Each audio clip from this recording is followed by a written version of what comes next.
Sau khi đã điểm qua hệ đất vững chãi và hệ đá rắn chắc, chúng ta sẽ điểm qua hệ thép, một trong những hệ quan trọng hàng đầu nhờ vào khả năng phòng thủ ấn tượng cùng độ chống chịu vượt trội. Không để mọi người đợi lâu nữa, chúng ta cùng bắt đầu video đây nào.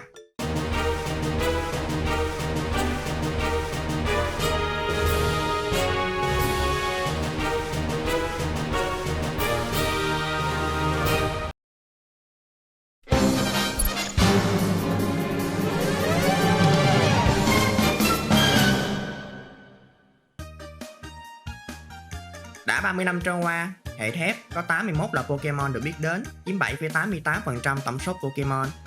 Đây là một con số vừa dặn, không quá đại trà, cũng không quá khan hiếm, nhiều hơn hệ đá đúng một Pokemon, nên hệ thép trở thành hệ hiếm thứ 8, xếp sau hệ đá và trước hệ bóng tối. Thế hệ 7 giới thiệu nhiều Pokemon hệ thép nhất với 13 Pokemon, trong khi thế hệ 6 giới thiệu ít Pokemon hệ thép nhất, chỉ có 4 Pokemon. Được cập nhật ở thế hệ 2, hệ thép đã giúp nhà Magneton trở thành song hệ. Phải đến thế hệ 3 mới xuất hiện Pokemon thuộc hệ thép đầu tiên là Registeel, hoặc có thể tính luôn Mawile trước khi nó mang hệ tiên ở thế hệ 6. Tính tới nay, hệ thép đã kết hợp với hầu hết mọi hệ khác, duy nhất là với hệ siêu linh 11 Pokemon. Hiện tại vẫn chưa có song hệ thép thường. Bình thường mình sẽ nói là không thiếu Pokemon phù hợp với song hệ này, nhưng song hệ thép thường đã từng xuất hiện ở thế hệ 5 do một robot sở hữu. Hệ thép đồng hàng với hệ bóng tối. Về số lượng Pokemon nhận thêm hệ sau khi tiến hóa, tổng cộng 13 Pokemon cho mỗi hệ. Những Mega có hệ thép bao gồm Scizor, hai dạng của Lucario, Aggron, Mawile, Steelix, Metagross, Excadrill, Skarmory, Golisopod, Hitran, Chimecho và Magearna. Có 4 Pokemon hệ thép có hình dạng Gigantamax gồm Corviknight, Melmetal, Copperajah và Duraludon.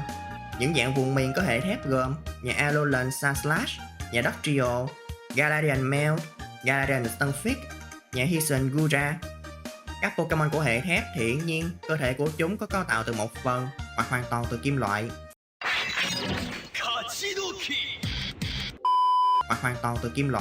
Thép chỉ là tên gọi chung, chứ thật ra vẫn có những Pokemon được hình thành từ kim loại khác như đồng, hay Copan hoặc hợp kim nào đó. Tạo hình của chúng cũng đa dạng, từ kiếm, nam châm tới lớp giáp bao phủ.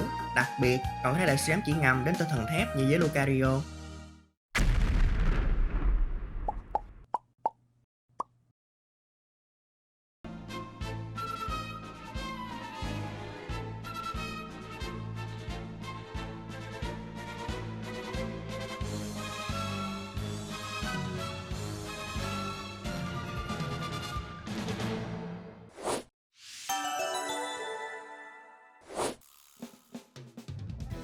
Sự có mặt của hệ thép như một cách ngăn chặn sự bành trướng của hệ siêu linh và hệ thường, hai hệ khủng nhất thế hệ 1. Nhưng về mặt công kích, hệ thép không có gì quá đặc biệt, chỉ gây sát thương siêu hiệu quả lên 3 hệ là đá, băng, và kể từ thế hệ 6, việc hệ tiên xuất hiện làm mưa làm gió cũng gián tiếp giúp hệ thép bỗng chốc trở thành vũ khí nóng bắt buộc phải có để khắc chế những nạn tiên cứng đầu này. Khả năng tấn công của hệ này bị hạn chế bởi 4 hệ là lửa, nước, điện và chính nó.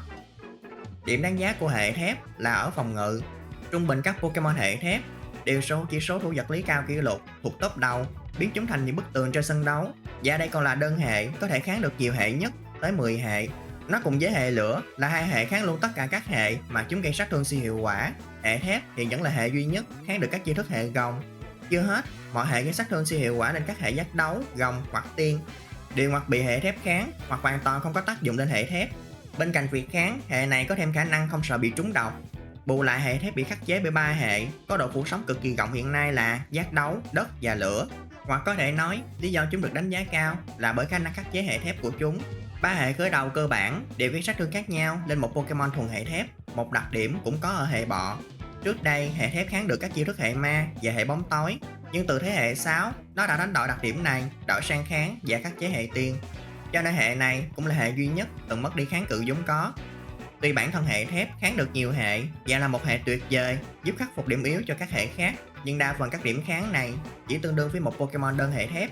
Chỉ có 3 song hệ là tăng khả năng kháng lên 12 là thép ma, thép điện và thép thường.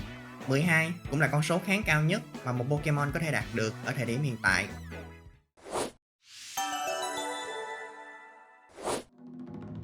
Theo truyền thuyết, Registeel được tạo ra bởi Regigigas từ dung nham nóng chảy. Nó từng được con người tôn thờ, nhưng do bắt đầu e sợ sức mạnh của nó, nên người xưa quyết định phong ấn Registeel lại vào một thời điểm nào đó trong quá khứ. Dialga sở hữu quyền năng kiểm soát thời gian. Nó có thể bẻ cong dòng thời gian cũng như có khả năng du hành xuyên thời gian. Dialga còn được cho là có thể hủy diệt hoặc tạo ra một vũ trụ mới một mình hoặc với sự trợ giúp của Palkia. Hydra là hiện thân của phần lõi nóng chảy bên trong hành tinh. Theo truyền thuyết, các Hydra được sinh ra từ dòng magma sụp sâu bên trong những ngọn núi lửa như núi Thiên Quang và núi Ngược. Cơ thể của nó chứa đựng vô số bí ẩn mà đến nay vẫn chưa có lời giải. Copelion sở hữu một trái tim bằng thép. Theo truyền thuyết, nó cùng với những thành viên khác của nhóm Thánh Kiếm Sĩ đã đứng lên thách thức loài người để bảo vệ các Pokemon khác khỏi việc mất đi môi trường sống. Trong trận chiến đó, Copelion đã dẫn đường và đưa các Pokemon khác đến nơi an toàn. Trong thời cổ đại, Solgaleo được biết đến với danh xưng con thú nuốt chửng mặt trời và nó cũng được tôn kính như một sứ giả của mặt trời. Solgaleo phát ra ánh sáng mãnh liệt đến mức có thể biến đêm thành ngày. Trong dạng Necrozma bồm hoàng hôn, Necrozma hoàn toàn chiếm lấy cơ thể và ý thức của Solgaleo. Nó sử dụng nguồn năng lượng vô hạn của Solgaleo vừa để nuôi dưỡng bản thân, vừa để duy trì cơn cuồng nộ bất tận của mình. Song Lan Hùng, Kiếm Dương Jason và Thuẫn Dương Zamazenta đã cùng nhau bảo vệ vùng đất Gala dưới sự giúp đỡ của hai vị anh hùng loài người. Hợp sức lại, họ đã đánh bại Eternatus, buộc nó phải chìm vào giấc ngủ một lần nữa. Thanh kiếm mà Jason ngậm trong miệng có thể cắt xuyên mọi thứ, còn chiếc khiên quanh cổ của Zamazenta có khả năng làm chệch mọi đòn tấn công. Pokemon quyền ảo Jirachi dành phần lớn cuộc đời trong trạng thái ngủ đông, chỉ tỉnh giấc trong 7 ngày sau mỗi 1000 năm. Ngoài ra, nó cũng có thể được đánh thức bởi một giọng hát mang tâm hồn trong sáng. Trong khoảng thời gian thức giấc, Jirachi sẽ thực hiện những điều ước. Genesect được hồi sinh từ một hóa thạch cổ, rồi tiếp tục được cải tạo bằng công nghệ của Team Plasma với mục tiêu tạo ra Pokemon mạnh nhất. Dự án này sau đó đã bị nợ hủy. Tuy nhiên, nhà khoa học Dudley vẫn bí mật tiếp tục nghiên cứu và hoàn thiện quá trình tái tạo Genesect. Magina được một nhà khoa học tạo ra khoảng 500 năm trước. Tuy nhiên, cơ thể kim loại thực chất chỉ là vật chứa cho bản thể thật của nó, hồn tâm nằm bên trong lồng ngực. Đây vừa là linh hồn, vừa là trái tim nhân tạo, được tạo nên bằng cách hấp thụ sinh lực. Nghe cái mùi quen quen đâu đây? Meltan có khả năng ăn mòn và hấp thụ nhiều kim loại khác nhau. Những kim loại được hấp thụ sẽ được lưu thông bên trong cơ thể, tạo ra điện năng giúp nó duy trì hoạt động. Khi một bầy Meltan hợp lại sẽ tạo thành Melmetal. Quá trình tiến hóa làm cơ thể của Melmetal trở nên cứng cáp hơn rất nhiều, mang lại cho nó độ bền chắc đáng kinh ngạc. Dù vậy, cơ thể của nó thực chất vẫn tồn tại ở trạng thái kim loại lỏng. Hệ thép đồng hàng với hệ độc là hệ phổ biến nhất của quái thú Ultra, với 3 Pokemon cho mỗi hệ. Celesteela, mật danh UB04 bát lửa, sinh sống tại một thế giới mang tên Trạng Hố Ultra. Tại nơi này, nó dường như mọc lên từ mặt đất, giống một loài thực vật. Celesteela sẽ làm nổ khu vực xung quanh, rồi phóng thẳng vào không gian. Katana, mật danh UB04 kiếm trảm, sinh sống tại gần kiển Ultra. Nó được xem là một sinh vật cực kỳ nguy hiểm vì đồng thời sở khả năng tấn công lẫn phòng thủ xuất sắc. Những cạnh sắc bén giúp Katana dễ dàng cắt xuyên vật thể, trong khi thân hình mỏng nhẹ làm đối thủ khó đánh trúng. Stakataka, mật danh UB gạch xếp, có khả năng điều khiển các khối đá sống tạo nên cơ thể của nó, sắp xếp chúng thành những chiếc chân khổng lồ để di chuyển, mở các khoang trống trên cơ thể, né tránh các đòn tấn công, hoặc khép các khối đá lại, giam giữ đối thủ bên trong. Dù mang cơ thể máy móc nhưng Paradox tương lai chỉ có 2 đứa mang hệ thép. Theo AI Turo, Andres là một Pokemon đến từ tương lai, có mối liên hệ với Donphan. Thế nhưng theo phiên bản lúc còn sống của giáo sư Turo xuất hiện tại ao tinh quang, Andres không hẳn là Donphan trong tương lai, mà là một thực thể tương tự đến từ dòng thời gian khác. Crow được phát hiện tại vực Zero, cho đến nay vẫn chưa ai biết chính xác nó thực sự là Pokemon nào. Nó được cho có hình rất giống với một vật thể bí ẩn được nhắc đến trong tạp chí giả tưởng. Tạp chí này mô tả Crow là một vũ khí tối tân có hình dạng giống với Copelion.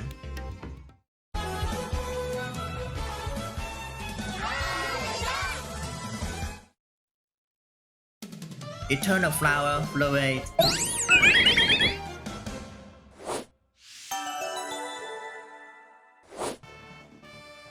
được giới thiệu ở thế hệ 2, tuy nhiên hệ thép là hệ duy nhất dù được bổ sung mà lại không có chiêu thức cũ nào được đổi sang hệ của nó. Tính đến thế hệ 9, có tổng cộng 40 chiêu thức hệ thép, chiếm 4,28% tổng số chiêu thức trong game, trở thành hệ thứ 8 có nhiều chiêu thức nhất, xếp sau hệ lửa và trước hệ độc. Thế hệ 8 bổ sung nhiều chiêu hệ thép nhất với 8 chiêu, trong khi thế hệ 6 chỉ có 1 chiêu, ít nhất kể từ khi hệ thép xuất hiện. Song như đã thấy, hệ thép không phải là một hệ chuyên về công kích, cho nên cũng khá dễ hiểu khi đa số các chiêu thức tấn công của hệ này không có sức mạnh tương xứng như đa số các hệ khác. Ở mặt vật lý, hầu như không có chiêu nào đáng chú ý với sức mạnh cơ bản quá 100. Một phần vì mấy chiêu trên mức này đều là hàng độc quyền. Số còn lại muốn đạt quy lực hơn 100 vẫn có, chỉ là cần phải phụ thuộc vào nhiều yếu tố. Ví dụ, trục cán sắt đạt sức mạnh 130, có kèm hiệu ứng xóa bỏ môi trường trên sân, mạnh đó, Nhưng chiêu này đòi hỏi phải tồn tại môi trường thì mới có thể thi triển được, còn không thì nó sẽ fail. Nếu phải xài chiêu này thì thôi học quay dịu băng cho rồi. Sức mạnh yếu hơn, đổi lại vẫn hoạt động được dù không có môi trường nào trên sân. Quả cầu quay là một chiêu nữa có thể đạt sức mạnh lên đến hơn 100. Sát thương mà chiêu thức này gây ra dựa trên chênh lệch tốc độ. Pokemon thi triển càng chậm thì thiệt hại mà đối phương phải nhận càng lớn. Với mức sức mạnh tối đa là 150, khi mức chênh lệch xấp xỉ 6 lần. Quanh tạc hạng nặng có sức mạnh dựa vào chênh lệch cân nặng, quy lực lớn nhất có thể đạt được là 120 khi Pokemon thi triển nặng hơn mục tiêu 5 lần trở lên. Bằng mức 100 có mỗi đuôi sắt, khi sát thương xong còn có 30% cơ hội làm giảm một bậc thủ vật lý của đối thủ, nhưng độ chính xác chỉ có 75%. Ép chặt, một chiêu thức mới được giới thiệu ở thế hệ chính. Sát thương của chiêu thức này phụ thuộc vào lượng HP mà mục tiêu còn. Trong trường hợp nếu mục tiêu đang đầy máu thì sức mạnh của nó sẽ là 100. Với mức sức mạnh này có cú đấm sao chổi, tấn công mục tiêu với 90 điểm sát thương, kèm thêm 20% cơ hội tăng một bậc công vật lý. Chỉ là rất ít Pokemon có thể học được chiêu này, nên chiêu thức phổ biến và hiệu quả hơn khi sử dụng có đầu sắt, gây 80 sát thương, có 30% cơ hội khiến mục tiêu bị choáng. Kim loại bộc phá, một chiêu thức phản công, phản lại gấp rưỡi sát thương mà đối thủ gây ra trước đó. Nếu Pokemon sử dụng chiêu này tấn công trước là mặc định thất bại. Hệ này có chiêu thức ưu tiên thông dụng nhất là cú đấm nã đạn. Mã đặc biệt của hệ thép cũng không có quá nhiều chiêu để lựa chọn. Được sử dụng nhiều nhất là pháo ánh kim, gây 80 sát thương, kèm 10% cơ hội giảm một bậc thủ đặc biệt của mục tiêu. Chùm tia chí thép, sức công phá tới 140, nhưng cái giá phải trả là một nửa tổng sinh lực của bản thân sau mỗi lần bắn. Với bất kỳ Pokemon nào thì cái giá này là một thiệt hại rất lớn, và sẽ còn đắt hơn nữa đối với cái hệ chuyên thủ như hệ thép. Ở mặt hỗ trợ thì thật đáng tiếc là hệ thép không có bất kỳ chiêu nào có thể gọi là hỗ trợ cả. Chỉ có một số chiêu dùng để gia tăng chỉ số như phòng thủ sắt, tăng thủ, sang số, tăng cả tốc lẫn công, tiếng kim loại, làm giảm hai bậc thủ đặc biệt của mục tiêu. Trước đó có tháo G để tăng tốc nữa nhưng đã bị loại bỏ thế hệ chính. Các Pokemon Alola khi đeo Stellium Z thi triển các chiêu thức hệ thép, chúng sẽ trở thành mũi khoan xoáy liên hồi. Dynamax tại Gala, chúng được nâng cấp thành gai thép cực đại với tác dụng tăng một bậc thủ vật lý cho toàn đội sau khi đánh trúng mục tiêu. Thép trận Giga của Gigantamax Cobaraza sau khi tấn công là tạo ra bẫy trên sân đối thủ. Hiệu ứng tương tự như bẫy đá ẩn, nhưng sát thương của cạm bẫy này được tính theo sát thương hệ thép. Nóng chảy Giga chỉ được dùng bởi Gigantamax Memeto, khiến cho đối thủ không thể sử dụng một chiêu thức liên tục, hiệu ứng y hệt với bắt bẻ. Dạ Terra bộc phá sẽ được đổi hệ giống với Pokemon Terra hệ thép ở Podia. Đặc tính kim loại nhẹ làm giảm trọng lượng của Pokemon đi một nửa. Ví dụ Meltan bình thường nặng 202,5 kg sẽ rút còn 101,2 kg. Ngược lại, kim loại nặng sẽ làm tăng trọng lượng của Pokemon lên gấp đôi. Và đây là đặc tính duy nhất có thể khiến cho trọng lượng của một Pokemon vượt quá 999,9 kg. Khi Pokemon có đặc tính gai sắt bị đánh trúng bởi một chiêu tiếp xúc, Pokemon tấn công sẽ mất một lượng HP bằng 1/8 lượng HP tối đa của chính nó. Đặc tính tự tính ngăn các Pokemon hệ thép rút lui. Dù mang hệ thép nhưng trong bão cát, hệ này sẽ không nhận sát thương. Đã vậy còn được tăng 30% sức mạnh nhờ vào đặc tính lực cát.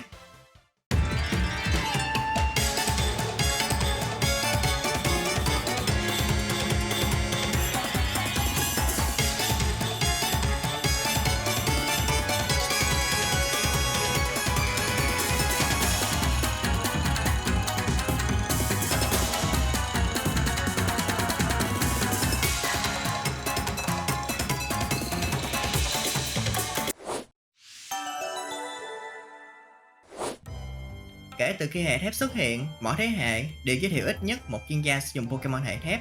Jasmine, thiếu nữ phòng thủ thép, chủ hội quán thành phố Olivine. Tuy là một cô gái nhút nhát và không giỏi giao tiếp, Jasmine lại giàu lòng trắc ẩn. Được biết, hội quán Olivine của vùng Johto từng chuyên về Pokemon hệ đá cho đến khi Jasmine chuyển sang sử dụng hệ thép. Byron, người đàn ông thép, thủ lĩnh hội quán Kenolive tại Sinnoh. Byron không hề ngạc nhiên khi người con trai Roark còn thiếu kinh nghiệm của mình thất bại trước người chơi, mà ngược lại ông còn rất hào hứng. Khi trò chuyện với Byron, ông tự trách bản thân vì cứ đối xử với Roark như một đứa trẻ. Wistrom, thiên dương dùng Kalos, ông xuất thân từ một gia tộc hiệp sĩ nên ông thường đề cao những trận đấu Pokemon công bằng và danh dự, đồng thời tận hưởng niềm vui từ những cuộc đối đầu như vậy. Molay, bạn thân của giáo sư Kukui, cựu thủ lĩnh thử thách đảo, đồng thời là người điều hành Đại Thiên Văn Hokulani và quản lý luôn hệ thống PC Box của vùng Alola. Theo lời mời của giáo sư, Molay trở thành thiên dương thay thế vị trí của Hala. Mặc dù nhỏ tuổi nhất trong các thiên dương vùng Paldea, Poppy vẫn được công nhận là một trong những huấn luyện viên mạnh nhất của vùng đất này. Bình thường cô bé rất ngọt ngào và tốt bụng, nhưng khi bước vào trận đấu thì lại trở nên vô cùng hiếu thắng. Amaris có cách nói chuyện trang trọng và thường cử động một cách máy móc. Cô bé luôn giữ vẻ ngoài điềm tĩnh, lạnh lùng, khó đoán, nhưng thực chất lại rất quan tâm bạn bè. Mặc dù có cái họ rất là đá, nhưng Steven Stone lại là champion hệ thép của vùng Hoenn. Không chỉ vậy, Steven còn là con trai của chủ tịch Devon Corporation, là một tổng tài đam mê sưu tập đá quý, nên anh ta thường đi khắp nơi để làm đầy bộ sưu tập của mình. Peony là em trai của Rose. Từ nhỏ Peony luôn cảm thấy áp lực vì liên tục bị đem ra so sánh với người anh trai, khiến ông dần trở nên nổi loạn và bỏ nhà ra đi. Sau này tài năng của Peony đã được công nhận, ông trở thành thủ lĩnh hội quán, rồi vươn lên trở thành champion của vùng Gala. Tuy nhiên, Peony đã từ bỏ danh hiệu ấy sau khi Rose trở thành chủ tịch. Và đây, con gái út ông ấy.